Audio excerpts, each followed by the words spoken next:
Kenapa wanita di fasa menopause susah nak tidur? Kalau dah tidur, selalu terjaga. Dah jaga tu memang tak dapat nak tidur balik. Pernah tak anda alami situasi macam ni?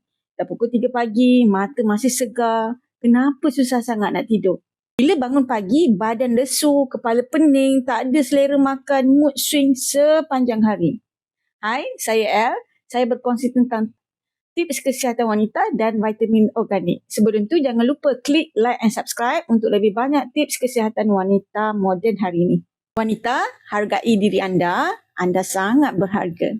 Kalau anda alami masalah yang saya sebutkan tadi, susah nak tidur, kalau tidur pula cepat terjaga, dah terjaga memang tak dapat nak tidur balik, anda tak keseorangan. Ramai wanita di fasa menopause struggle dengan insomnia dan tidur tak lena. Tapi anda tahu tak? Bila kita tak dapat tidur berkualiti, masalah kesihatan lain akan mula timbul. Berat badan naik, badan craving makanan manis dan berlemak, ataupun tak ada langsung selera nak makan. Tekanan darah naik, bila tidur tak cukup, hormon stres ataupun kortisol naik. Risiko hipertensi ataupun tekanan darah tinggi meningkat. Ingatan, fokus merosot sebab otak tak cukup rehat. Rasa blur je sepanjang hari. Emosi tak stabil, mudah marah, cepat sedih, cepat stres. Tidur ni sebenarnya bukan sekadar rehat. Ia adalah masa untuk badan kita ni repair diri sendiri. Kalau tidur terganggu, kesihatan pun akan terganggu. Jadi hari ni saya akan terangkan sebab utama kenapa wanita menopause susah nak tidur dan paling penting macam mana kita boleh dapatkan deep sleep yang lebih berkualiti. Stay tune sampai habis sebab saya akan share satu suplemen yang boleh bantu kita tidur lebih lena secara semula jadi. InsyaAllah. Kenapa wanita di fasa menopause susah nak tidur? Okay, first kali, kenapa susah nak tidur masa di fasa menopause ni? Ini 3 sebab utama yang ramai tak tahu. Okay, yang pertama, hormon estrogen dan progesteron menurun. Estrogen dan progesteron ni bantu kita rasa tenang, mengantuk. Bila hormon ni drop, kita jadi lebih mudah terjaga dan susah nak lelap. Okay, kedua, hot flushes atau peluh di malam hari. Dalam aircon pun boleh peluh tau. Rasa panas tiba-tiba waktu malam. Berpeluh banyak, lepas tu rasa sejuk pula. Benda ni ganggu tidur dan buat kita rasa tak selesa sepanjang malam. Yang ketiga adalah stres ataupun mood swing. Menopause ni boleh buat kita lebih cemas, lebih mudah stres. Bila otak kita sibuk fikir macam-macam, overthinking lagi susah nak tidur. Okey, cara dapatkan tidur berkualiti.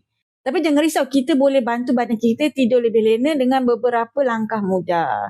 Okey, yang pertama adalah kurangkan kafein dan gula sebelah petang. Kafein ni boleh ganggu hormon tidur. Elakkan kopi selepas 3 petang. Tapi kalau boleh berhenti, kafein lagi bagus. Yang kedua, bilik tidur yang sejuk dan gelap. Suhu yang selesa dan cahaya yang minimum bantu badan kita masuk mood tidur lebih cepat. So, badan kita dah bersedia untuk tidur. Yang ketiga, buat rutin relax sebelum tidur, baca buku, buat deep breathing ataupun dengar muzik yang tenang sebelum tidur. Untuk yang Muslim boleh ambil wuduk, baca al-mulk, boleh juga pasang zikir yang menenangkan. Seterusnya, ambil suplemen yang bantu untuk deep sleep. Badan kita perlukan nutrien yang betul untuk stabilkan hormon dan bantu kita tidur lebih lena.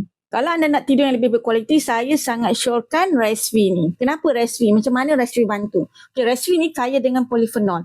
Polifenol dalam Resvee ni bantu kurangkan stres dalam badan. Membuatkan kita lebih relax dan senang nak tidur. Kedua, Resvee ni bantu menyokong penghasilan melatonin secara semula jadi. Melatonin ni ialah hormon tidur yang bantu kita rasa mengantuk. Resvee support pengeluaran melatonin secara semula jadi supaya tidur lebih lena. Yang ketiga, kurangkan keradangan dan badan panas. Bahan dalam Resvee ni seperti Japanese knotweed, muscadine grape bantu mengawal suhu badan dan mengurangkan inflamasi ataupun kita panggil keradangan. Jadi kita kurang alami hot flushes pada waktu malam. Dan antara benda yang penting juga, polifenol dalam Resvee ni bantu tenaga waktu siang. Walaupun bantu kita tidur lebih lena, Resvee juga bantu kita bangun lebih segar dan bertenaga. Sebenarnya ramai wanita di fasa menopause atau pra-menopause dah cuba Resvee ni. Mereka rasa tidur lebih lena, dah kurang terjaga waktu malam, badan lebih segar pada waktu pagi. Wanita-wanita yang saya hargai dan saya sayang, Jangan biarkan masalah tidur ganggu kesihatan dan tenaga kita setiap hari. Cuba ubah gaya hidup. Buat rutin tidur yang betul dan ambil suplemen yang boleh bantu anda untuk tidur lebih lena secara semula jadi. Kalau nak cuba Restvi untuk dapatkan deep sleep yang lebih berkualiti, klik link WhatsApp di bawah untuk respon yang lebih cepat. Wanita, hargai diri anda kerana anda sangat berharga.